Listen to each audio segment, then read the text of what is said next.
नमस्ते। आज की इस नई चर्चा में सभी का स्वागत है। आज हम एक ऐसे विषय पर बात करने जा रहे हैं जो सच में जीवन बदल सकता है। हमारा पूरा फोकस रहेगा एनसीईआरटी की एम्प्लॉयबिलिटी स्किल्स यानी रोजगार क्षमता कौशल की किताब पर और विशेष रूप से सेल्फ इंप्रूवमेंट की इस अद्भुत यात्रा पर। तो चलिए बिना किसी देरी के शुरू करते हैं। इस किताब में आज हमारा पूरा ध्यान यूनिट 2 पर होने वाला है, जिसे सेल्फ मैनेजमेंट स्किल्स या आत्म प्रबंधन कौशल कहा जाता है।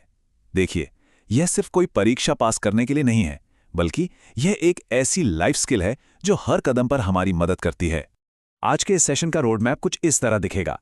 हम समझेंगे कि सेल्फ मैनेजमेंट का कंसेप्ट क्या है, इसके कोर एलिमेंट्स देखेंगे, पर्सनल हाइजीन पर बात करेंगे, स्वयं को जानने की कला सीखेंगे, स्ट्रेंथ और वीकनेस को पहचानेंगे और अंत में कुछ प्रैक्टिकल एक्टिविटीज देखेंगे। तो चलिए सबसे पहले पॉइंट से शुरुआत करते हैं, आत्म प्रबंधन की अवधारणा। असल में सेल्फ मैनेजमेंट का दूसरा नाम ही सेल्फ कंट्रोल यानी आत्मनियंत्रण है। इसका सीधा सा मतलब है कि चाहे स्थिति कैसी भी हो, अपनी भावनाओं, अपने विचारों और अपने व्यवहार को सही ढंग से मैनेज करना। जो इस स्किल को सीख लेता है ना, उसका पढ़ाई पर फोकस एकदम सटीक हो जाता है और गोल्स अचीव करना बहुत आसान हो जाता है। दूसरा पॉइंट है इसके मुख्य तत्व। चलिए देखते हैं कि यह काम कैसे करता है। देखिए, सेल्फ मैनेजमेंट कोई एक सिंगल चीज नहीं है, यह पूरा का पूरा एक टूलकिट है। इसमें आता है सेल्फ कंट्रोल, फिर है सेल्फ कॉन्फिडेंस यानी आत्मविश्वास। इसके बाद है प्रॉब्लम सॉल्विंग, जहां हम स्टेप बाय स्टेप हल निकालते हैं। साथ ही सेल्फ मोटिवेशन, पॉजिटिव थिंकिंग और टीम वर्क, ये सभी टूल्स मिलकर सफलता की एक बहुत ही मजबूत नींव बनाते हैं। और हाँ, दो चीजें और हैं जो इस टूलकिट के बिल्कुल कोर में हैं, टाइम मैनेजमेंट और गोल सेटिंग। अपना समय सही से मैनेज करना और क्लियर टारगेट सेट करना, ये बहुत ही क्रिटिकल हिस्से हैं। सच कहें तो इनके बिना बाकी सब कुछ अधूरा सा लगता है। तीसरा हिस्सा है व्यक्तिगत स्वच्छता। अब थोड़ा प्रैक्टिकल होते हैं।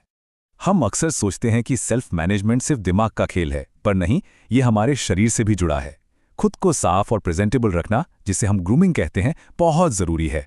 इससे एक तो हम स्वस्थ रहते हैं, दूसरों के सामने हमारी एक पॉजिटिव इमेज बनती है, और हाँ, पसीने या सांस की बदबू से पब्लिक में होने वाली किसी भी शर्मिंदगी से हम बचे रहते हैं। किताब में पर्सनल हाइजीन मेंटेन करने के लिए 3 बहुत ही सिंपल स्टेप्स बताए गए हैं: केयर, वॉश और अवॉइड। यानी पहले अपने शरीर की देखभाल करना, दूसरा नियमित रूप से नहाना और सफाई रखना, और तीसरा गंदगी या कीटाणु फैलाने वाली चीजों से बचना। इसे असल जिंदगी के उदाहरणों से समझते हैं। जैसे रश्मि एक ब्यूटिशियन है, उसे क्लाइंट्स के बहुत करीब रहकर काम करना होता है, तो वो खास ध्यान रखती है कि बैड ब्रेथ या सांस की बदबू की समस्या ना हो। वहीं प्रशांत एक रिसेप्शनिस्ट है और वो हमेशा ये सुनिश्चित करता है कि उसके कपड़े एकदम साफ और दाग रहित हों। वर्कप्लेस पर ये छोटी छोटी आदतें बहुत बड़ा अंतर पैदा करती हैं। चौथा पॉइंट, स्वयं को जानना। बाहरी पर्सनालिटी के बाद अब थोड़ा अंदर झांकते हैं। मैं कौन हूं? यह सवाल सुनने में थोड़ा दार्शनिक लग सकता है, लेकिन सेल्फ अवेयरनेस का सीधा सा मतलब है अपनी पसंद, नापसंद और अपनी क्षमताओं को गहराई से समझना। देखिए, इंटरेस्ट और एबिलिटी में फर्क होता है। उदाहरण के लिए क्रिकेट देखना या खेलना किसी का इंटरेस्ट यानी रुचि हो सकती है, लेकिन एक बेहतरीन खिलाड़ी होना उसकी एबिलिटी या क्षमता है। जब हम इन दोनों के फर्क को पहचानते हैं, तभी सही मायने में खुद को मैनेज कर पाते हैं। इसे एक्टिविटी 1 से समझते हैं। मनीर नाम का एक लड़का नए स्कूल में जाता है, लेकिन उसके जूते पॉलिश नहीं है, कपड़ों पर प्रेस नहीं है और चेहरे पर कोई स्माइल भी नहीं है। वो कैसा लग रहा होगा? उसमें कॉन्फिडेंस की साफ कमी दिखाई दे रही है। तो यहां सोचने वाली बात यह है कि मनीर में आखिर किस चीज की कमी है। बिल्कुल, उसमें ग्रूमिंग, पॉजिटिव थिंकिंग और सबसे बढ़कर सेल्फ कॉन्फिडेंस की कमी है। अगर वो सिर्फ अपनी ग्रूमिंग ठीक कर ले, तो स्कूल का पहला दिन कितना अलग और शानदार हो सकता था। 5वां पॉइंट है ताकत और कमजोरियां।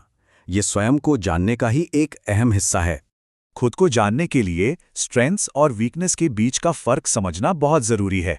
स्ट्रेंथ्स वो चीजें हैं जिनमें हम नेचुरली बहुत अच्छे होते हैं, और वीकनेस वो ऐसे छिपे हुए एरिया हैं जहां हमें सचेत रूप से मेहनत करके सुधार करने की जरूरत है।